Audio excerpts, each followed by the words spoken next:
আজই ডাউনলোড করুন আর এনজয় করুন আপনার পছন্দের শো। আরো কিছু লাগলে বলো, কেমন?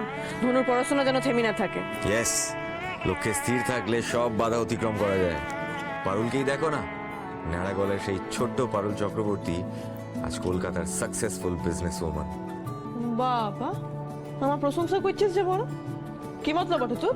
আরে এই তোমরা ঝগড়া শুরু করো লাই তো। কারণ আমি যাই, গ্রামে তো এই বই খাতাগুলো পাঠাতে হবে।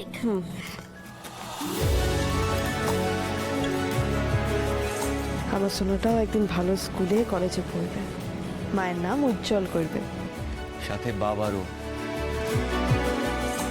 তবে সত্যি পারুল, শুনে গর্ব হয় যে এখন মেয়েরা আত্মবিশ্বাসের সাথে নিজের স্বপ্ন পূরণের দিকে এগিয়ে যাচ্ছে।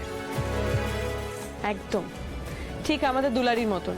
গরিব ঘরের বিটি হলেও ওর স্বপ্ন কিন্তু কলকাতার নামি কলেজে পড়াশোনা করা। আর শুধু তাই নয়, নিজের গ্রামের পিছিয়ে পড়া মেয়েদের জন্য কলেজ খোলার ওর স্বপ্ন দেখে আমাদের দুলারি। আসছে দুলারি 29 জুন থেকে প্রতিদিন বিকেল 5টায় শুধুমাত্র জি বাংলায়। আমরা তো গোটা বাড়ি তন্ন তন্ন করে খুঁজলাম, আঙ্কেল আদৌ বাড়িতে আছে তো? কাকুই বাড়ির চৌহদ্দির মধ্যেই রয়েছেন। যে মহিলা সারাক্ষণ বাড়িতেও পটের বেবি সেজে ঘুরে বেড়ায়, ও যদি এই সিগারেট গুলো খেত তাহলে তো সিগারেটের বাটগুলোতে লিপস্টিকের ছাপ থাকতো না। ওই লোকটাকে এরা যেখানে লুকায় রাখুক না কেন, আমি আজ রাতের মধ্যেই ওনাকে খুঁজে বার করবই করবো। এটা পারুল চক্রবর্তীর চ্যালেঞ্জ।